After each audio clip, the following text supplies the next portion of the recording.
Bom dia, igreja. A paz de nosso Senhor e Salvador Jesus Cristo.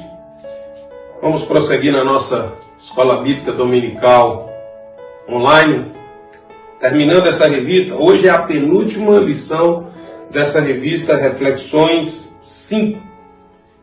Nós vimos semana passada tradição sim, tradicionalismo não. Hoje nós veremos lições de inovação de um povo marcado por tradições. Queria dizer para você que a gente acabou não tendo a aula presencial, mas as revistas foram adquiridas e acabou que não passou. Então, no culto de domingo à noite, você que faz parte inclusive da classe EBD e queira ter a revista, talvez para futuras consultas ou até para discipular com as aulas que você aprendeu, você procure no final do culto lá o irmão Oswaldo e pegue sua revista, porque essa é a penúltima lição e muito provavelmente terminaremos na semana que vem. Nessa lição, o autor resolveu reforçar a lição da semana passada, aplicando assim as tradições mineiras para intensificar a sua ideia, o que ele trabalhou semana passada. E a tônica, então, o foco dele agora aqui é nos levar à quebra de paradigmas, ou seja, coisas que nós estamos acostumados a fazer quase que mecanicamente. Nos foram transmitidas por alguma forma e a gente faz exatamente daquele jeito. E não significa que aquilo que é feito é exatamente do jeito que vem se fazendo em gerações anteriores, pode estar produzindo um melhor resultado. Então, é essa a tônica da lição de hoje. O autor nos abre nos lembrando 3 episódios no Novo Testamento. O primeiro está em Lucas capítulo 7, verso de 1 a 10, que é o episódio do centurião de Cafarnaum. O autor nos diz assim: aquele homem se revela mais crente do que os demais que se declaravam crer na palavra de Deus, porque ele usou de algo que talvez quebrasse a tradição local. A tradição local dizia: o enfermo precisa que o sacerdote coloque a mão sobre ele. Por isso que nós encontramos Tiago escrevendo sobre isso lá no Novo Testamento: coloque a mão sobre o enfermo. E aí aquele homem diz: espera aí, mas o Senhor Jesus, o Messias, o enviado de Deus, tem autoridade. E se eu, na condição de militar, tenho autoridade sobre meus soldados, muito mais que o Senhor. E aquela quebra daquele paradigma da religião, vamos assim dizer, propiciou a cura do seu servo lá na sua casa. Em seguida, o autor nos chama a pensar em Marcos capítulo 5, nos versos de 24 a 34, que é o episódio da mulher com fluxo de sangue, que mesmo temendo, mesmo receosa, toca nas vestes de Jesus no meio da multidão e é curada. Mas o que está nos chamando a atenção aí? É que essa mulher do fluxo de sangue está no meio de algo que foi solicitado a Jesus, e é Marcos capítulo 5, de 21 a 43. O texto nos diz que Jairo, que era um líder, algumas versões dizem entre os principais da sinagoga, ou seja, ele era um tradicionalista por convicção da religião. Ele era dos que cria naquele princípio que tem alguém doente. Eu sou sacerdote, eu sei que é assim que se faz, e eu tenho lá em casa a minha filha doente, eu queria que o Senhor fosse lá em casa colocar a mão sobre a minha filha. Veja o ponto de vista de Jairo e veja o ponto de vista do centurião de Cafarnaum. E no meio do caminho até a casa de Jairo, Jesus vai passar pela mulher do fluxo de sangue. O texto lá de Marcos capítulo 5, nos versos de 23 a 24, nos diz assim: minha filha está moribunda, rogo-te que venhas e lhe impõe as mãos para que sare e viva. E foi com ele, e seguia uma grande multidão que o apertava. Então, querido, o que nós entendemos, o que nós vimos aqui? Que a maneira de crer de Jairo. A maneira que o autor diz assim, dos 3 apresentados aqui, o tradicionalista Jairo, é assim que o autor chama o sacerdote listado aqui, ele diz, foi o que esperou mais pelo seu milagre, justamente porque estava preso ao tradicionalismo da religião e, portanto, teve que esperar. Aplicação para a sua vida, o autor diz, muitas vezes sofremos por não termos a fé do centurião, reconhecendo o poder do Senhor sobre todas as coisas e experimentando o agir de Deus fora do nosso conceito de ação divina. O sacerdote cria, não é assim, a religião falou que é assim, Deus só pode agir desse jeito. Então, de uma certa forma, o que o autor está nos mostrando é que essa maneira antiga de fazer, esse tradicionalismo, se não é um preceito determinado, ele pode, na realidade, nos impedir de usufruir de alguma coisa. E aí o autor, então, como eu disse para você, ele resolve fazer uso da tradição mineira para fixar a sua ideia da lição. E a primeira coisa que ele chama é a coragem para mexer no nosso queijo. Não preciso dizer para você que tradicionalmente a nossa cidade, o nosso estado, Minas Gerais, é conhecido como a terra do queijo. E no meio de tantos queijos, e sabemos que por todas as partes aí há queijos premiados, há queijos renomados, mas um queijo, eu quero destacar que é o queijo chamado de queijo de canastra. Esse queijo é produzido na Serra da Canastra, e o autor nos lembra que esse queijo, embora seja um queijo de boa qualidade, um queijo produzido com todo um requinte de uma tradição de mais de 200 anos. Olha só isso. É um queijo produzido com mais de 200 anos de tradição. Porém, esse queijo, ele enfrentou algumas resistências para ganhar o mundo por um simples fato de que ele precisava obter a certificação do IPHAN, que é o Instituto de Patrimônio Histórico e Artístico Nacional. Porque obtendo esse selo, ele conseguia entrar em mercados com essa aprovação. E aí, alguns processos tiveram que ser melhorados. E aí o autor nos pergunta, o que isso tem a ver com a lição da escola bíblica dessa manhã, queijo? E aí ele mesmo diz, a resposta é simples, é exatamente para mostrar que em alguns momentos devemos ter abertura para fazer ajustes, mudanças estratégicas, como forma de compartilhar a mensagem da salvação. Ele diz aquele que só pode alcançar lugares que ele jamais imaginou, quando ele se adequou a algumas mudanças, quando ele se encaixou em alguns processos. E sabemos que essa resistência religiosa, muitas vezes, sabemos que essa viseira que é colocada muitas vezes, impede que o Evangelho seja comunicado, impede que algumas coisas alcancem o objetivo. Eu hoje uso um tablet para pregar, para ensinar. Mas eu me lembro que quando isso aqui começou, alguns diziam, eu não vou largar a minha Bíblia. Eu acho que tem que ser em Bíblia, porque isso aí... E nós sabemos, por exemplo, aqui eu posso aumentar a letra, diminuir. Aqui eu posso falar num ambiente com baixa luminosidade, porque eu tenho luz na tela. E aqueles que resistiram, na realidade eles ficaram atrasados para adequarem a tecnologia. Isso aqui não tirou a santidade da palavra, isso aqui não denegriu a palavra, isso aqui não diminuiu a eficiência da palavra. Então são algumas coisas que o autor começa a colocar para nós nessa manhã. Ele coloca 2 textos paralelos para a gente fazer uma reflexão. Atos 1:8.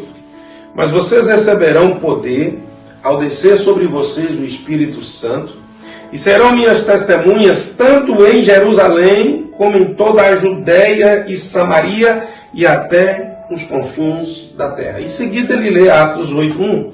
E Saulo consentia na morte de Estevão naquele dia. Teve início uma grande perseguição contra a igreja em Jerusalém. Todos, exceto os apóstolos, foram dispersos pelas regiões da Judéia e da Samaria. Me lembro que houve uma pregação uma vez que quando a igreja não ouve Atos 1:8, Deus permite Atos 8:1. Quando a igreja não faz a obra, Deus age assim. Mas o autor tem uma outra proposta. O autor diz assim, em Atos 1:8, Deus deu a grande comissão para a igreja. E ele diz, em Atos 8:1, a comissão só pode ser colocada em prática por causa da grande perseguição. Porque a comissão de Deus para a igreja era deixar o eixo, deixar o conforto e a comodidade do caminho para Jerusalém. E aí eles só saíram desse ninho de conforto, dessa zona de tranquilidade, quando nós lemos Atos 8:1. E aí o autor diz assim, a igreja do Senhor precisa fazer algumas revisões de suas estratégias para ver como ela vai cumprir a sua missão. Ela precisa reavaliar algumas coisas. E aí ele diz assim, muitas vezes nós entendemos que a perseguição, as crises internas ou as dificuldades, como a pandemia, por exemplo, agora. Nós entendemos muitas vezes, porque agora a igreja está sendo punida, porque agora a igreja vai ser destruída. Não. Pode ser a maneira como Deus permite para que o seu reino entre em movimento, porque o reino do Senhor não pode estacionar. Querido, que dia que nós podíamos imaginar que uma aula de escola bíblica podia ser transmitida desse jeito? Mas que saudade dos bancos também tenho. Da conversa frente a frente, das perguntas, tenho falta disso. Mas, através desse modelo de aula que hoje estou ministrando para você, essa aula pode chegar em qualquer lugar. Essa aula vai chegar lá no lugar mais simples, lá no sítio onde o irmão pode receber um sinalzinho de internet, ou em outros lugares. Então assim, a gente precisa entender isso. E aí o autor da revista nos chama a refletir num livro que fez parte da minha formação, o livro do Spencer Johnson, que é Quem Mexeu no Meu Queijo. E lá pela década de 80 para 90, era o que existia de mais,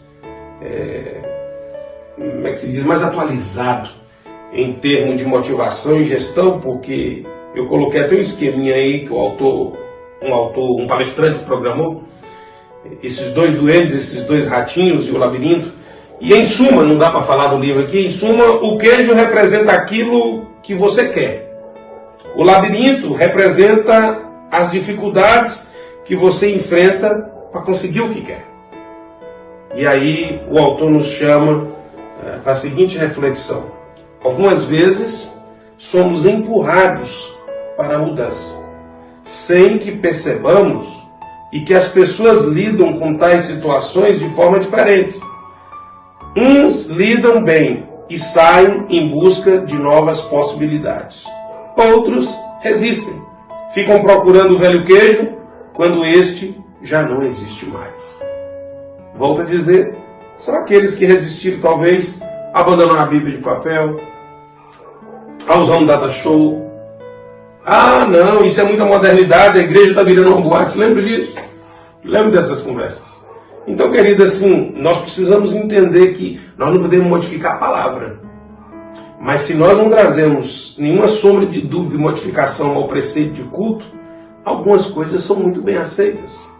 Segundo ponto que o autor, então, usando mineireza aí para falar conosco, ele traz plantando batatas para ganhar o mundo.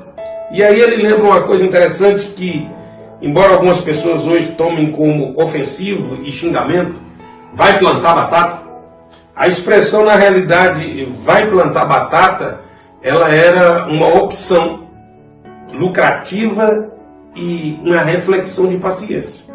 Era essa a ideia.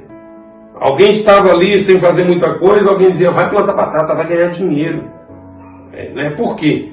Porque o estado de Minas Gerais, talvez você não saiba, mas segundo os dados aí dos órgãos de agricultura, Minas Gerais, se não perdeu, é o maior produtor de batata inglesa do país. E o Sul era o campeão de produção de batata inglesa. Mas olha que coisa interessante que aconteceu. O Sul se acomodou. Solo favorável, boa produtividade, atendia às demandas. E aí se destacou uma região totalmente inóspita para esse tipo de cultura. É a Serra do Salitre. Terreno pobre, terreno plano, mas extremamente drenado. Então apresentava algumas dificuldades. Porém tinha um agravante. Era um terreno que apresentava uma variação de temperatura muito brusca, de dia muito quente, de noite muito frio, mais ou menos igual na nossa região. E aí os agricultores entenderam que aquela adversidade poderia funcionar como um contribuinte. Bastava algumas coisas. E que coisas foram essas? Mecanização, introdução de recomposição de solo. E aí começaram a plantar batata. E aí começaram a experimentar variações. O resultado, hoje essa região é chamada de o Eldorado da batata. Por quê? Porque é o maior produtor do estado e com uma diferença, de janeiro a dezembro. Aí eu pergunto para você, o que o autor está nos ensinando através disso? Que ele pergunta de novo. Ele diz, não quero ensinar ninguém a plantar batata. Ele diz, o que aprendemos com o relato da experiência acima serve como exemplo à realidade da igreja, a qual deve prestar atenção aos tipos de solos, aos tipos de estratégias para a semeadura, aos tipos de semente, e aqui, claro, a semente boa é a palavra, aos tipos de colheita e armazenamento. E aí eu, pela minha concepção, digo, a colheita é o novo crente. O armazenamento é o crente já convertido. E qual é o grande segredo que eu acho que a igreja não pode esquecer? E meu último pastor frisava isso demais. A igreja não pode esquecer de ganhar o perdido e a igreja não pode esquecer de edificar o salvo. A igreja diz que concentra todo o seu foco em ganhar o perdido. E as pessoas entram e vão passando. Outras focam só no salvo, esquece do perdido. Então aqui eu vejo mais ou menos isso que o autor da revista está dizendo. A palavra ministrada, o foco no perdido, o foco no salvo. E aí, Mateus capítulo 13, que é o texto que ele nos chama a meditar, diz assim: e falou-lhe de muitas coisas por parábolas, dizendo, eis que o semeador saiu a semear. Jesus vai trazer aqui aquela parábola do solo arenoso, pedregulho, o solo, a semente cair na beira do caminho, a semente no espinho, cair no bom solo. Depois que Jesus traz todos esses tipos de solo e fala dessa semente, como é que encerra a parábola do semeador? Quem tem ouvidos para ouvir, ouça. É isso que Jesus diz no final da parábola. Ou seja, o autor nos lembra que Rick Warren nos chama a pensar que há dois tipos de pessoas, há dois públicos sensíveis ao Evangelho. Ele diz, o primeiro público são os que estão sob tensão. Quem são os que estão sob tensão? Os que estão passando problemas financeiros, os que estão passando dificuldades no trabalho, os que estão com problemas de relacionamento, de saúde. E ele diz, e há um segundo público, é o público que está em transição. Quem é o público de transição? Está mudando de trabalho, está mudando de seu estado civil, está casando, ou está passando por uma crise de separação, está mudando de residência, está mudando de cidade. Mas ele diz uma coisa que nós não podemos esquecer. Ele diz, esses dois públicos são os solos e estão passando pelo momento mais propício para ministrar a palavra do Senhor. Então o que nós precisamos entender, e eu vivi um tempo essa experiência, a primeira igreja que eu pastoreei antes da Monte das Oliveiras, ela era uma igreja que estava na rota universitária, ali no bairro Todos os Santos. Então, vez por outra, tinha algum transeunte que estava fazendo faculdade, e que ia ficar só um tempo na cidade, e que ficava na igreja por opção, por estar perto da Unimontes, por estar perto ali das outras faculdades, os campos, os lugares de moradia ali, e eles ficavam. E não foram uma nem duas pessoas que acabaram ficando, convertendo, alguns estavam desviados, voltaram para a palavra. Então é mais ou menos o que o autor está dizendo. São pessoas em transição e são pessoas sob tensão, procurando relacionamentos, criar novos laços, companheirismo. Chegou na cidade, não conhece ninguém. E a igreja precisa estar sensível a essas oportunidades e, consequentemente, desenhar suas estratégias. Mas, terceiro e último tópico que o autor usa na sua didática mineirês é o melhor café do mundo. É verdade que Minas já teve esse título, mas sabemos que hoje Minas não detém esse título mais, porque há outros cafés considerados os melhores cafés do mundo. Mas vamos manter o título antigo da tradição mineira.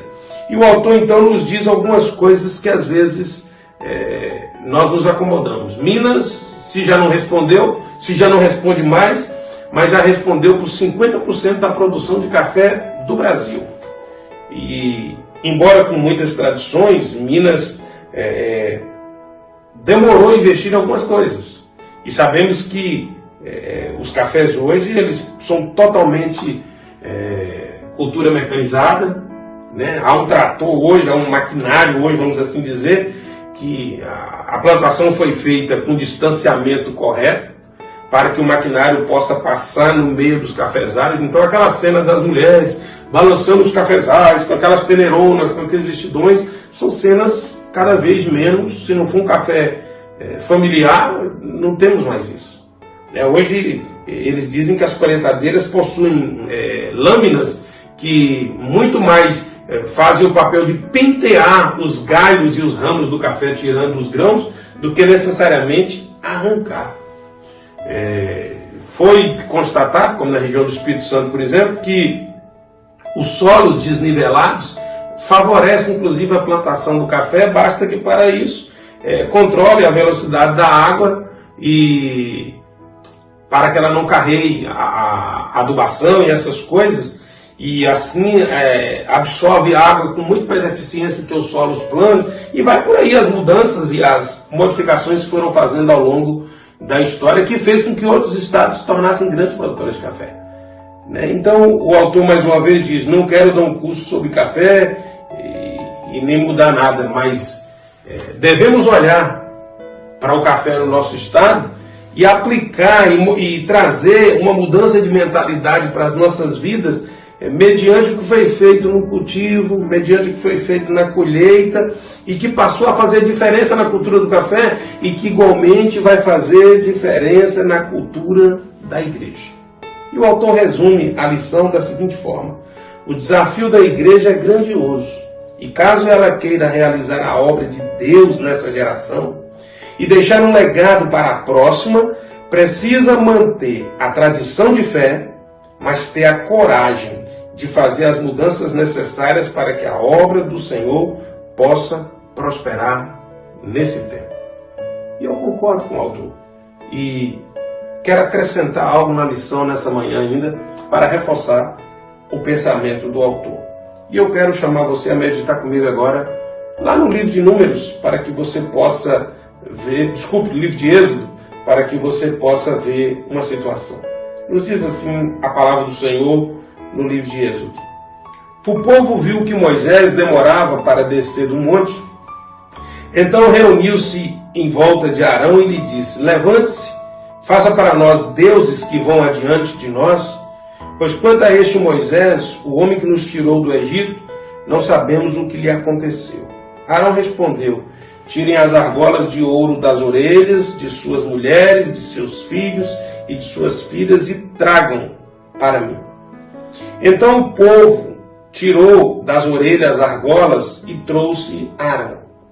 Este, recebendo-as das mãos deles, trabalhou o ouro com buril e fez dele um bezerro de metal fundido. E então disseram: são estes, ó Israel, os deuses que tiraram vocês da terra do Egito. Arão, vendo isso, edificou um altar diante do bezerro e fez a seguinte proclamação: amanhã haverá festa ao Senhor. Um sacerdote, sob pressão popular, cedeu aos encantos e aplicou algo que aparentemente parece ser uma modernização, mas na realidade era uma desobediência. A igreja tem que tomar muito cuidado com isso. Verso 6, eu li Êxodo 32, 1 a 5, agora verso 6. E no dia seguinte, madrugaram e ofereceram holocaustos e trouxeram ofertas pacíficas, e o povo assentou-se a comer e a beber, e depois levantou-se a folgar. O povo levantou de madrugada. O sacerdote disse que amanhã ia ter festa. E o povo levantou de madrugada, disposto. Ofereceu uma baita de uma festa, e o texto diz que eles comeram, beberam e se folgaram. A versão original diz, caíram na farra. A igreja em festa, disposta, levantando de madrugada, caindo na farra. Tá tudo bem? Tá não? Êxodo 32, de 7 a 8 agora. Então disse o Senhor a Moisés, vai, desce, porque o teu povo que fizeste subir do Egito se tem corrompido. E depressa se tem desviado do caminho que eu lhe tinha ordenado. A igreja precisa tomar cuidado para que nessas modificações, nessas adequações, nessa vontade de proclamar a palavra, ela não se envolva numa festa animada, numa grande farra, e que parece estar debaixo de alegria e da bênção do Senhor, mas ela está embrenhada em corrupção, ela está embrenhada em desvios bíblicos e, consequentemente, desobediência ao Senhor. Esse é o cuidado que nós precisamos tomar na proclamação do Evangelho. Nós podemos modernizar a transmissão. Nós podemos melhorar a comunicação, mas nós não podemos inventar nada contra a proclamação do Evangelho e da palavra do Senhor. A igreja, tomando esses cuidados, ela poderá sim abandonar algumas coisas que faziam parte da sua tradição, mas ela não pode de maneira nenhuma passar por cima da sua fé tradicional, dos seus princípios elementares de fé. E assim nós vamos conseguir deixar um grande legado para a próxima geração. Amém? Que Deus abençoe o seu domingo, que Deus abençoe a sua manhã, que você tenha um tempo agradável com o Senhor. Nos encontramos nos cultos de 9 da manhã e das 18 hoje, em nome de Jesus. Amém? Recebe a bênção. Quero orar por você. Talvez você não vai poder ir em nenhum dos cultos e talvez você vai só ouvir, assistir essa escola bíblica, mas eu quero orar por você. Estende a sua mão agora. Deus, em nome de Jesus, abençoe esse homem, abençoe essa mulher agora que ouviu essa palavra. Transforma ele, transforma ela, usa-os como agente de comunicação da tua palavra. Assim eu rogo agora que o amor de Deus, o nosso Pai, a graça insondável do Senhor e Salvador Jesus Cristo, a comunhão, a consolação, o poder, o revestimento do Espírito Santo de Deus, seja com a igreja de Jesus, que agora está se reunindo dessa forma, e com a igreja do Senhor Jesus, que se encontra espalhada em toda a face da terra, hoje e eternamente. Fica com o Senhor, até uma próxima oportunidade, em nome de Jesus.